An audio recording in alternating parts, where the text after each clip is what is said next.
Welcome back sa aking YouTube channel. Para sa mga first time mo. Skip na yung very streaming. Yung guys, wala nang bayad. Libre lang. Tulong na lang din sa kapwa mo. Alright, thank you very much po. So, topic natin yung for today's reflection. Life is so short. So, maiksi lang ang buhay natin dito sa mundo. Ano nga ba talaga yung mga mahalagang bagay lang na dapat natin pagtuunan ng pansin. So, kung malala nyo guys, alam naman natin pagka ang tao'y nawala na, nailibing na sa sementeryo, meron na yung kanya-kanyang lapida.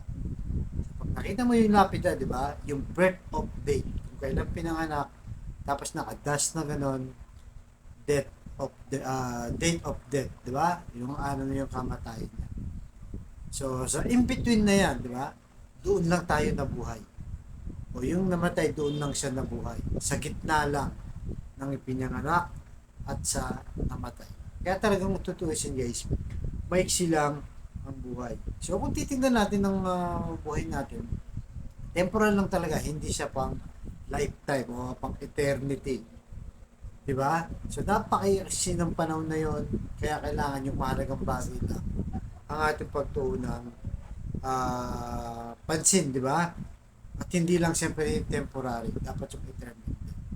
Kasi madalas, di ba, lahat tayo guilty guys. Yung physical lang. Itong buhay lang natin ang ating inaalagaan. Yung magbihis ka ng maganda, di ba? Mag-diet ka, mamasyal ka kung saan-saan, di ba? Magpayaman ka, magkaroon ka ng mga maraming negosyo, mga property, lahat na. Yan ang mga pinopokus natin.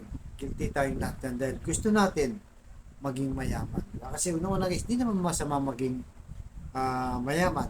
Pero yun na nga, huwag nating kalimutan na may naghihintay sa atin na buhay na walang hanggan.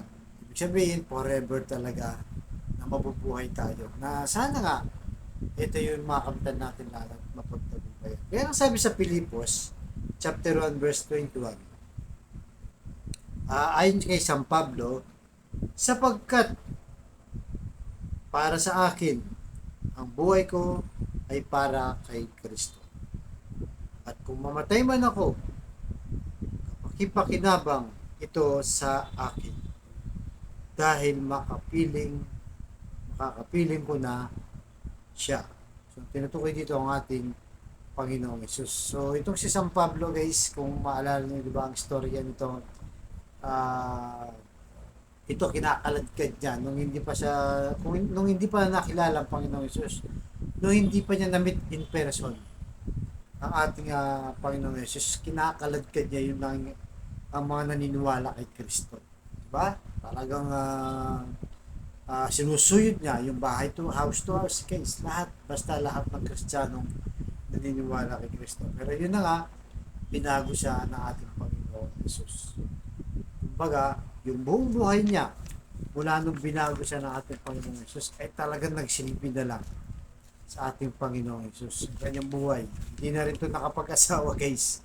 Talagang yung mission niya na pinagawa sa kanya ating Panginoong Yesus ay talagang ginampanan niya na sa ngayon pinakikinabangan natin dahil sa kanyang mga sinulat sa Biblia.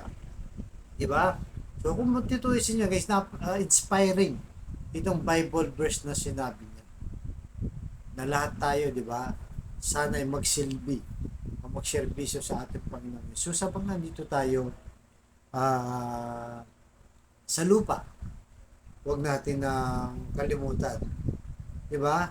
Kaya nga sinasabi ni San Pablo, kung mamuhay tayo dito sa mundo, maging honest tayo, di ba, sa ating sarili. Diba? Ano man ang estado ng buhay natin, janitor ka man, construction worker, taxi driver, nurse, engineer, senador, diba? Congressman, lahat na. Lahat ng uri ng tao.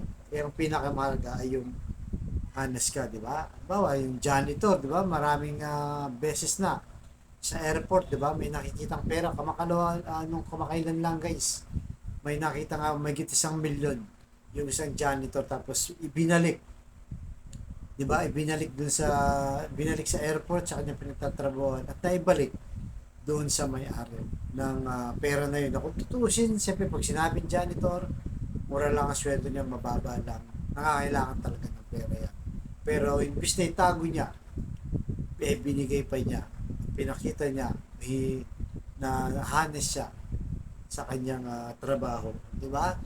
Imagine mo, janitor. Ganon din mga driver, di ba? Mga taxi driver, mga tricycle driver na pag may nahuhulog sa kanilang sasakyan, binabalik din nila. May mga ganon. Hindi naman lahat guys, pero may bumabalik din. Yun ang tinutukoy natin, yung may mabubutoy puso. Diba? Driver, janitor, mga simpleng ano lang, empleyado o simpleng tao. Pero, kabaligtaran naman, di ba guys, sa politiko naman, hindi naman lahat, meron din, di ba? College graduate, nagmamasteral pa, pero nagkukurap naman sa gobyerno. Di ba? Nakita natin sa dishonest nila. Buti pa yung mga pangkaraniwang tao ay nagiging honest sila. Hindi ko naman sinasabi guys, may politiko rin naman na honest, pero lalong maraming corrupt, di ba? sa ah, sa ating bayan. Di ba? Kahit yung mga uri ng manggagawa, mga ina ng tahanan, di ba? Kung saan ay talagang inaalagaan ng kanilang pamilya, yung mga anak, pinagluluto, sinusundo, tinahatid sa eskwelahan, yung asawa, pinagseservisyohan.